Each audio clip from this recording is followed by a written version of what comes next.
Hi guys! Welcome back to my YouTube channel. Good morning, good afternoon, good evening sa ating lahat, saan man tayo sulok ng mundo. Sana'y nasa mabuti tayong kalagayan at ligtas sa anuman masamang kapahamakan. At bago ang lahat, shoutout muna tayo sa founder ng Kalingap, Kuya Bal Santos Matubang, Ate Edna Vlogs, Kalingap Rab, syempre kay Jack Matubang, at sa lahat ng mga sponsor na walang sawa tumulong sa mga nangangailangan, more blessing to come. At syempre, shoutout sa Kalingap Strikers. Hindi ko na kayo maisa-isa at kaibigan ko dito sa mundo ng YouTube, lalong-lalo na si Tita Lydia, Jacqueline Ducosin, Cel TV PH, Para, Sis Nati, at iba pa. Sa sobrang dami ng ating kaibigan, ay hindi natin maisa-isa. At una sa lahat, ay makikiramay po ako sa pamilyang Morales. Dahil nga, ayan, ang lola ni Richelle ay, kung baga ay, nasa, heaven na. Ayan, ang reaksyon natin ay nandyan si Richelle, at kitang-kita natin, nagdadalamhati, at bibigyan natin ng reaksyon ito si Richelle na nabas ng walang kaalam-alam. Paano ko masabi na walang kaalam-alam? Siya po ngayon ay focus po siya sa kanyang lola na minamahal niya sa buhay. Kapalit, syempre, minahal niya yun dahil yun ang nagisnan niya at yun din ang nagkup-kup sa kanila nung time na nawalan sila ng magulang na babae. At ayan na nga si Richelle po, kung halimbawa man nasabi ni Vincent na babalik, i-vlog niya si Richelle. Si Vincent lang siguro ang nagbabalak ng ganyan, pero walang kaalam-alam si Richelle. Dahil si Richelle ay alam naman natin na ito ay may community na.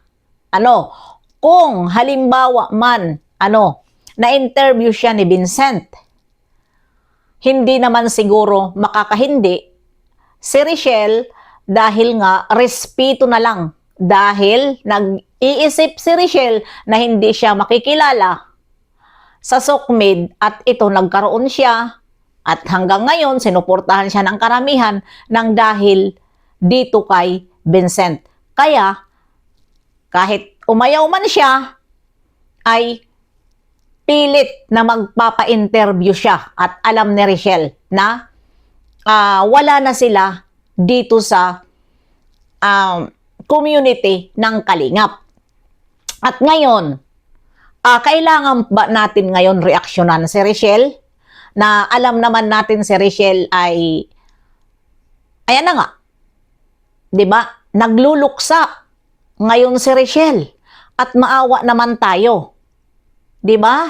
Sa ilang araw nga na namatay ang kanyang lola ay nakita natin ang buong araw ni Richelle na halos hindi na nagpalit ng damit. Yung mahilig siya sa mga damit na mga pasiksi o hindi po kasi puro iyak ang ating nakikita.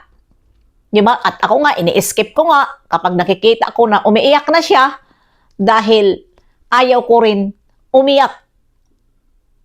Kaya sa ngayon, ay respetuhin naman natin ang Richelle dahil wala naman siya dito kaalam-alam sa nangyayari. At wala po siyang balak na bumalik sa Kalingap dahil si Vincent lang ang hindi natin maintindihan kung bakit ito nagkaganito na ngayon. Diba? Na mga wala na sa Kalingap ay kanyang binabalikan. Ano na ito? At dapat hindi rin niya isinali si Richelle kahit man siya ang naka-scout dahil nga mayroon pinagdadaanan si Richelle. Hanggang tuloy ngayon sa iilang mga reaktor ang reaksyon dahil ang alam ng mga iba naman na kasabwat na naman si Vincent ni Rochelle. Nababalik sila sa Kalingap. Pero ang totoo, wala na po yun. Manood kayo kung sino ang nanood doon sa kay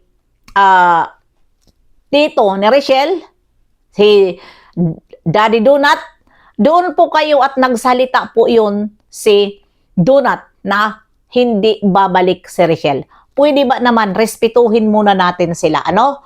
Dahil mayroon silang pinagdadaanan at bawal din naman ito reaksyonan.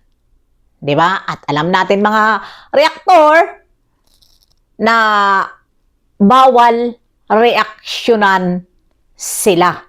Dahil nga iwas mga basher at hindi noon nagkaintindihan ang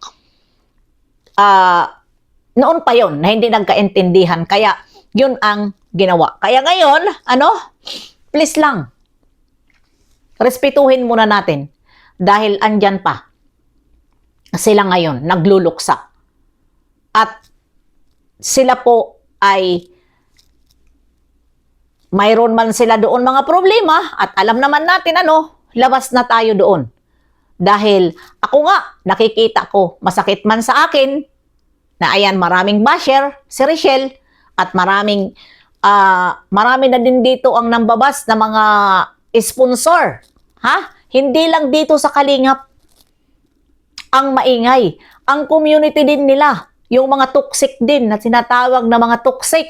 At alam ko, sponsor at viewer, mga follower na nagmamahal noon kay Rochelle, ay mayroon na din sila doon toxic. Nakikita ko at nakasubaybay ako sa kanila, at gusto ko man reaksyonan, ay hindi natin mareaksyonan dahil nga pinagbabawal. Dahil hindi ko maintindihan na nagkaroon lang ng kunti at sila naman din ang tumulong at sila rin ang nambas. Yun ang mahirap, 'di ba? Yun ang mahirap sa mga tumutulong sa ngayon. Kaya yun nga ang sinasabi ko na huwag umasa dahil ang sponsor ay wither lang. Hindi yan forever sa'yo. Sikat ka ngayon, mga ilang taon ay laos ka na. Ganun lang yun. Artista nga nalalaos, tayo pa kaya hindi malaos? Kaya mahirap ang sukmid. Pero ito nga, ang akin lang dito ngayon, tawag nito, ito ay opinion ko lang naman, bilang respeto, ay kailangan talaga muna natin pahingain at huwag natin pakialaman bilang mayroon sila ngayon pinagdadaanan. Hindi pa yan sila makakamove on, tapos mayroon pang nalalaman sila na wala naman silang alam. At alam ko 100% na si Rochelle ngayon, nasa thumbnail siya, ay wala siyang alam. Dahil alam natin na, at hindi lang natin sa kalahatan na nagsusupport, na nagdadalamhati sila sa ngayon na panahon. Dahil hindi pa nailibing ang kanyang lola.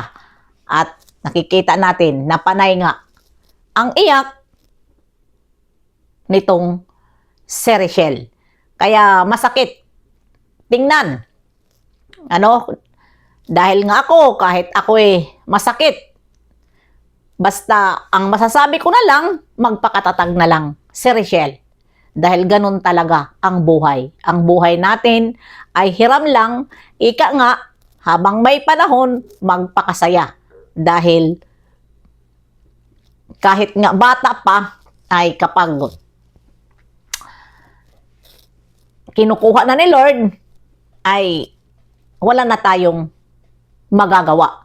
Yun pa kaya na may edad na si Lola Maring. May edad na yun, kaya tanggapin na lang. Pero ngayon, at nasabi ko nga yan, na may sakit pala yun sa puso, at nasabi rin ni Rochelle na nababasa ang mga basher, mahirap talaga. Di ba? Dahil binigyan siguro nila ng cellphone at nababasa niya, hindi niya matanggap na ganun na ang nangyari sa kanyang apo. Ayan, apektado. Hiningal at hindi na nakapagsalita dahil mahirap ang sakit sa puso. Yun talaga ang ingatan. Kapag may mga sakit sa puso, ay magpakasaya. Kahit nga nagpapakasaya tayo, basta over din sa pakasaya, ay mapangit din sa may sakit sa puso, di ba? Kaya, yun lang. Ang masasabi ko lang dito ay respeto na lang muna sa kanila. At wala pong kaalam-alam, ulit-ulitin ko, wala pong kaalam-alam si Richelle sa nangyayari ngayon dahil tutok po siya sa kanyang dinagdadaanan ngayon.